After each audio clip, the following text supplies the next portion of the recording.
Assalamualaikum warahmatullahi wabarakatuh.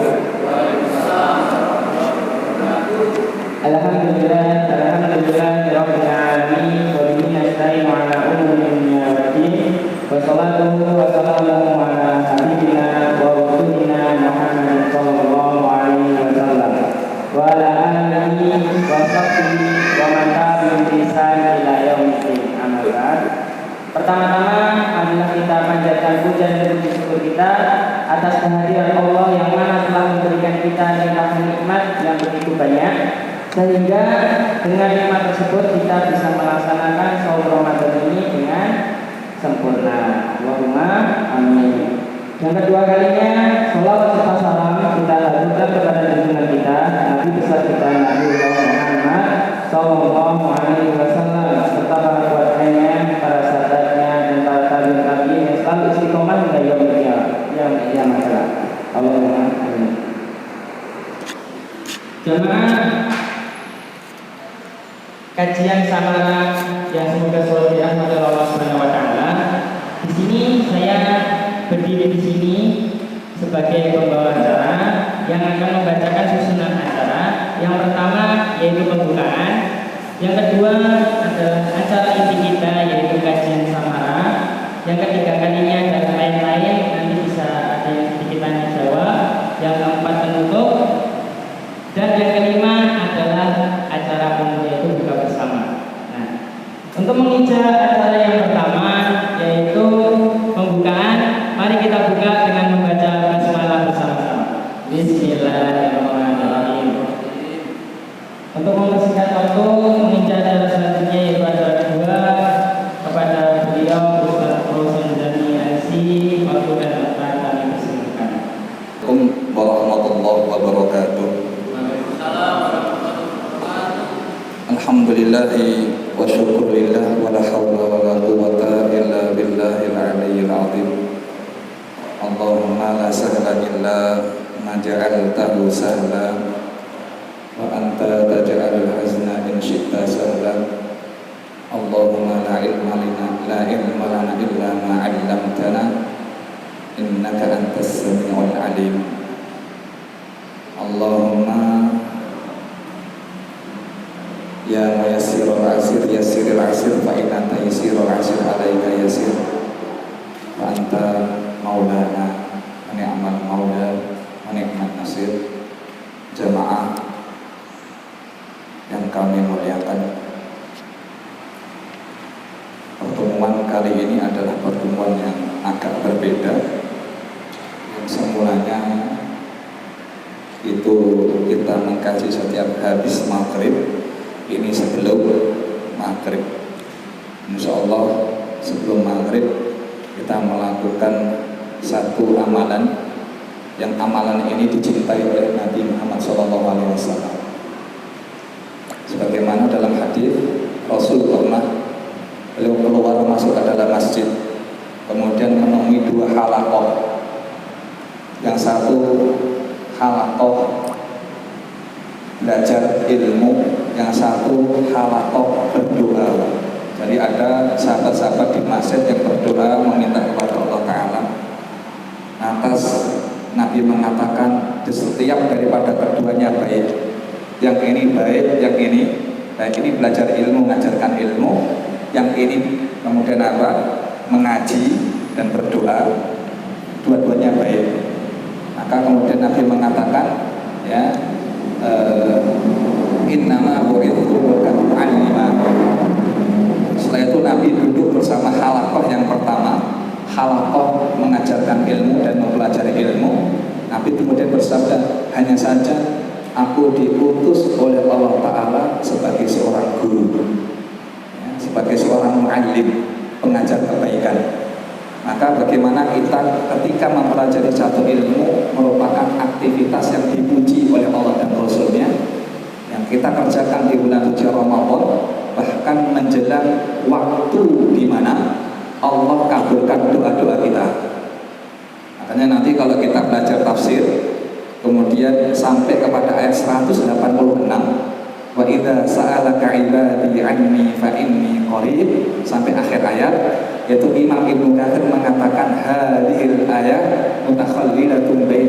siyam. Ini ayat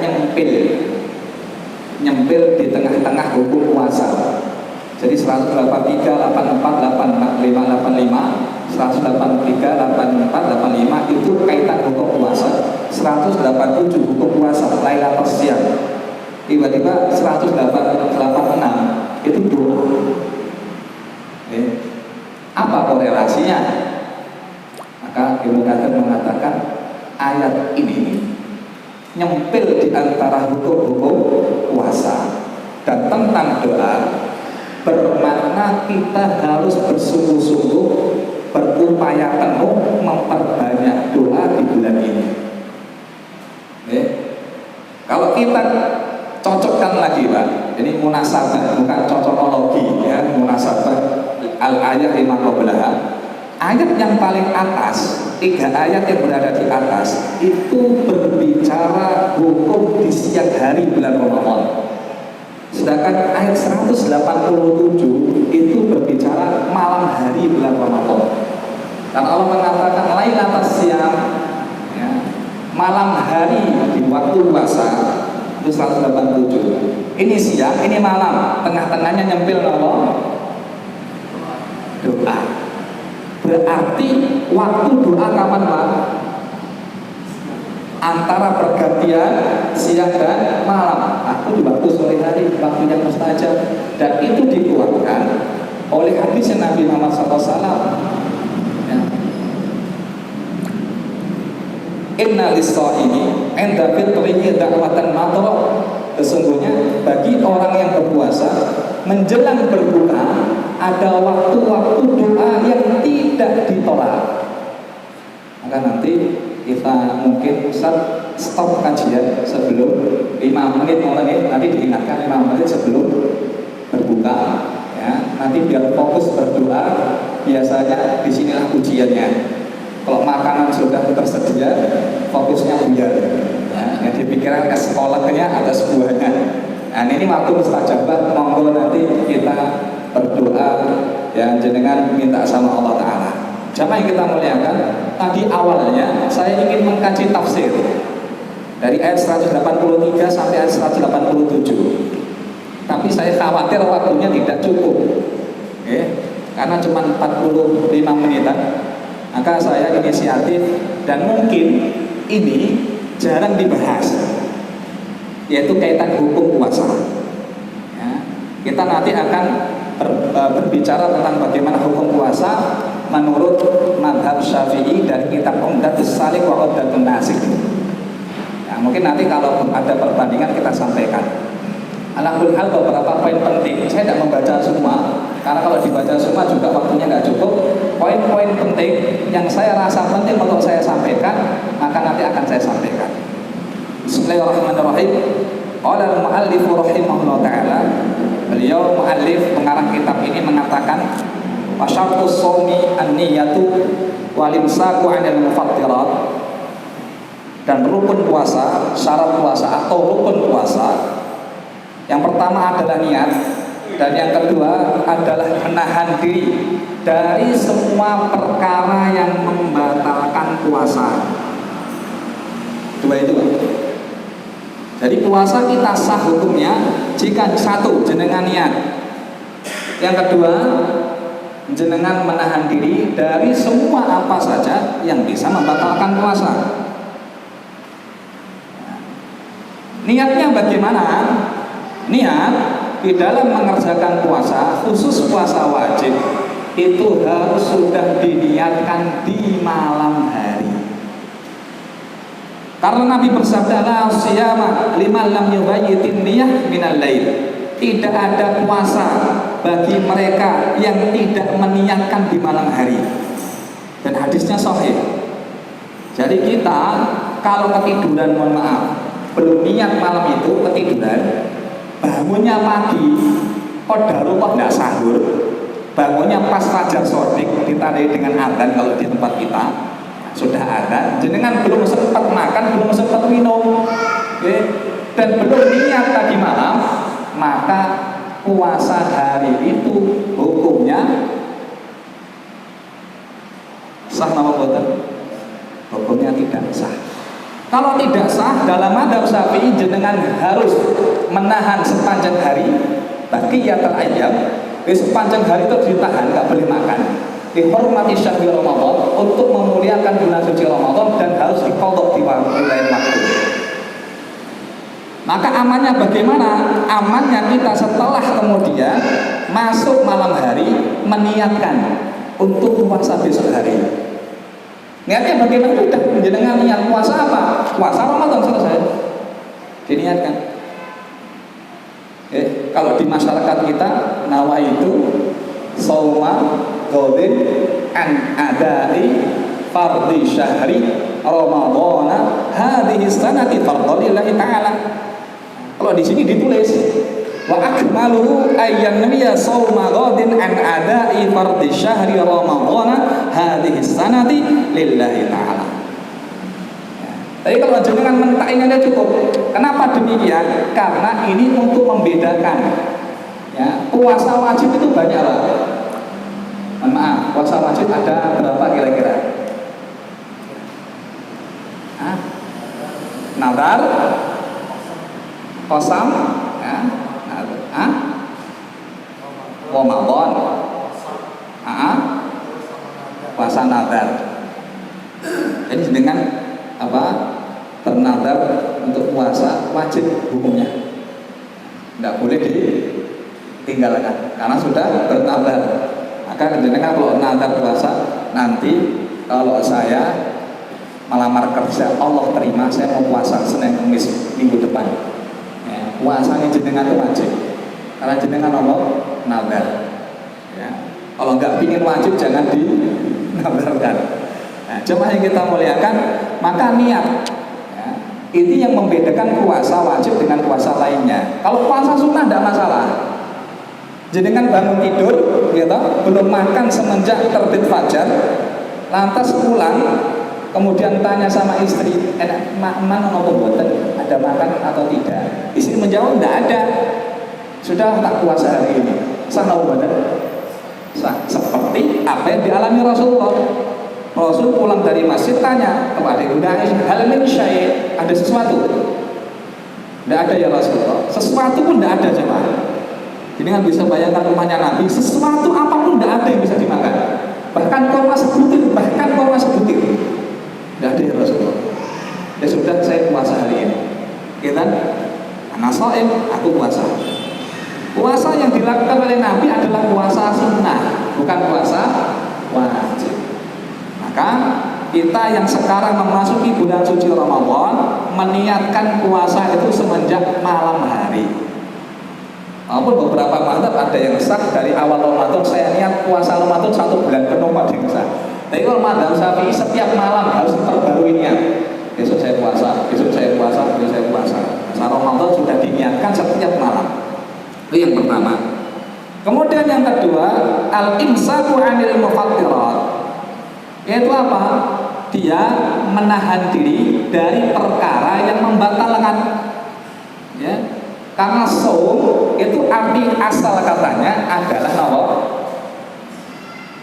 at-tubut. Ya. La yang pakil min syai' ila syai'. Istiqor atau berdiam diri. Tidak berganti dari satu kondisi ke kondisi yang lainnya. Itu secara bahasa artinya puasa. Maka di dalam surah Maryam, inni nadartu lirrahmani shauma falan ukallimal yauma insiya. Maryam mengatakan, aku bernadar kepada Ar-Rahman, kepada Allah untuk berpuasa. Puasanya apa? Aku tidak akan mengajak satupun manusia berbicara. Jadi puasanya tidak berbicara.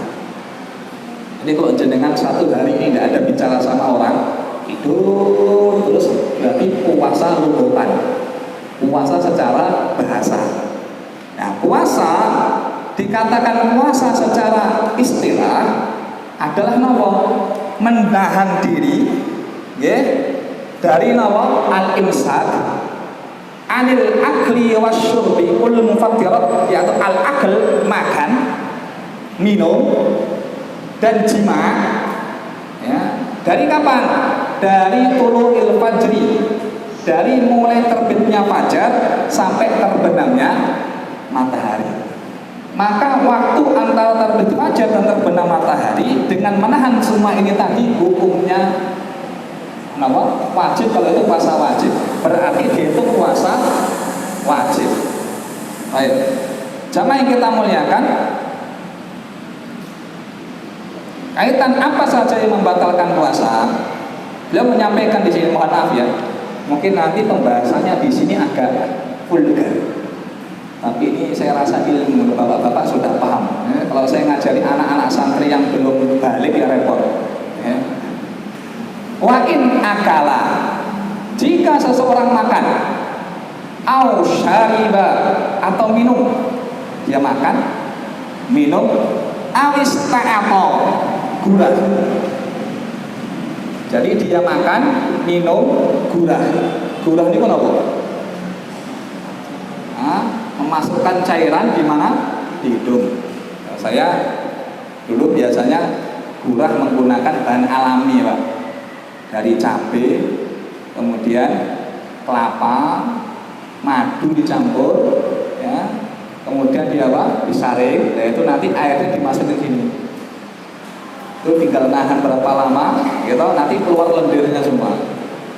Nah itu kalau dimasukin sini, ya, dengan cara gurah tadi, batal puasa. Makan batal puasa, minum batal puasa, gurah batal puasa. Awih takona, atau disuntik. Jadi suntik ini kan enten benda asing, enten cairan dimasukkan dalam tubuh, dimasukkanlah benda tadi, maka batal puasa dia.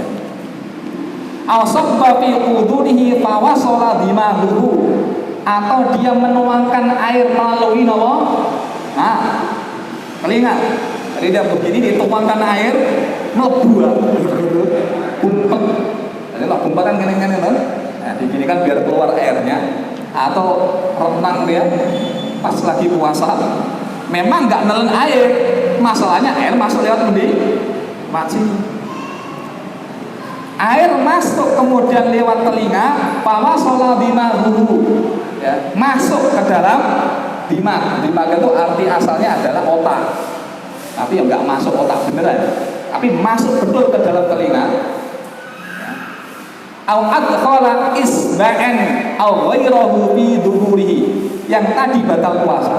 Atau mohon maaf, seseorang memasukkan jarinya ke lubang pantatnya. Jadi jari dimasukkan ke lubang pantat, batal puasa. Ini kurang kerjaan ya. Nah, tapi ada kalau yang begitu batal. Emang ada. Orang yang berobat itu biasanya kalau ada anak-anak kecil itu yang kejang itu, Pak. Mungkin kalau ada Pak Dokter di sini bisa jelaskan itu. Salah satu obatnya itu melalui dubur, Pak. Jadi dimasukkan obat itu melalui dubur, kemudian dipencet biar keluar cairannya masuk ke dalam dubur dia, lubang duburnya. Atau mungkin obatnya orang dewasa kalau ada, walau a'lam, saya nggak tahu. Oke, apa saja yang dimasukkan ke dalam dubur, ke dalam lubangnya itu membatalkan puasa. Aku buliha waro'a maya bu'in dalam qa'dah, atau ngapunten, lubang depannya yang kelihatan lubang itu ketika dia duduk. Ya, ini bagi wanita. Jadi ketika lubang itu dimasukkan oleh tangan atau sebagainya selain tangan, maka membatalkan Allah puasa. Awasala ila jawfihi syai'un min ta'natin aw dawain, atau masuk ke dalam lambung dia sesuatu apapun, min ta'natin, ya, aw dawain, baik melalui proses operasi atau melalui apa?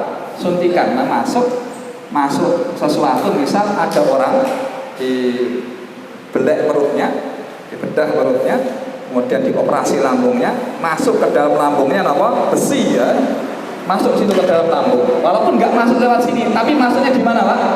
Lambung. Maka membatalkan puasa dia. Al-taqayya'a atau muntah. Muntah secara sengaja yang membatalkan puasa. Tapi kalau muntah memang muntah beneran, muntah dengan sendirinya, puasa tidak batal. Misal dia masukkan tangan, kemudian diobrol-obrol apa ini tenggorokan, gitu. Kemudian keluar muntahnya, maka muntah yang dibuat batal puasa dia. Tapi ini juga perlu dipahami, muntah itu najis. Kenapa bisa najis? Karena dia sudah masuk ke dalam perut.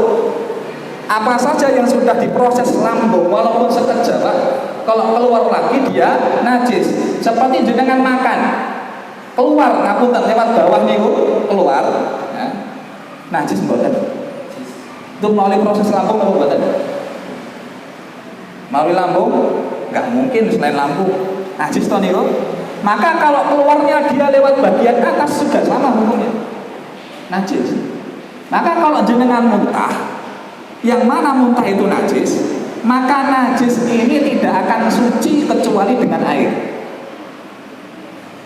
Silakan jenengan nanti keluarkan bekas nasi yang keluar tadi, ya kan ada di bekas mulut Pak. Kemudian disedot menggunakan ludah, dikeluarkan. Cuma disedot lagi menggunakan ludah, dikeluarkan. Maka air ludah yang keluar itu tidak mensucikan mulut yang di sini. Kenapa? Di mulut ada najis. Seperti jenengan keluar darah di mulutnya. Saya tanya Pak, darah najis mboten? Ini biar sepakat dulu. Kalau tadi jenengan mungkin masih ragu najis atau enggak ya. Walaupun ahli ini mengatakan najis. Saya tanya, nah darah itu najis betul Pak? Hah?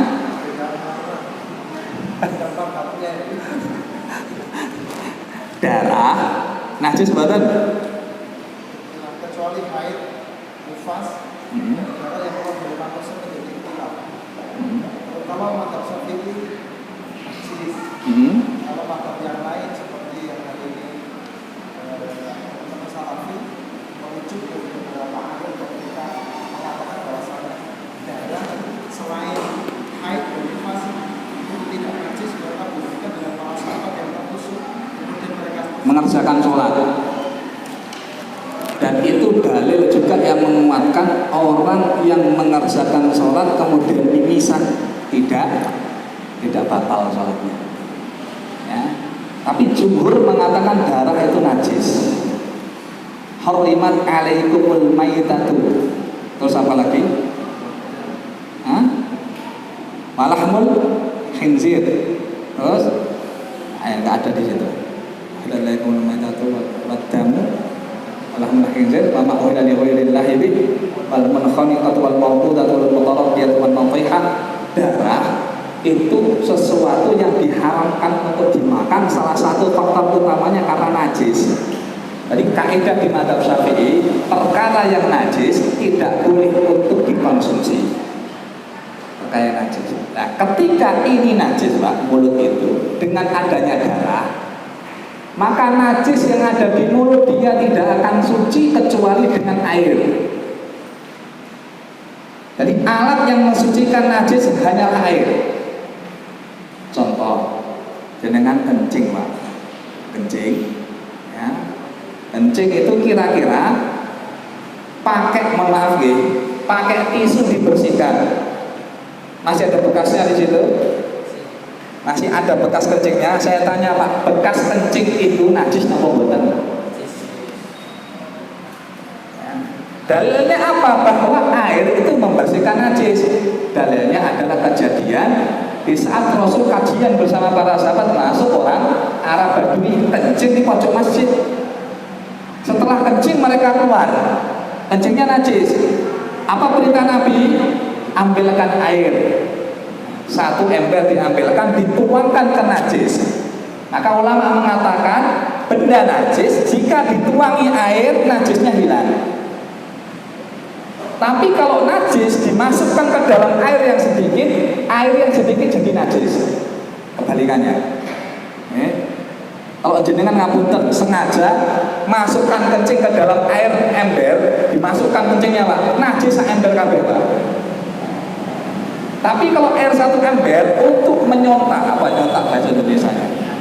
Menyiram, untuk menyiram nawa bekas kencing tadi yang najis jadi suci. Maka darah yang najis di mulut ini harus disucikan menggunakan air.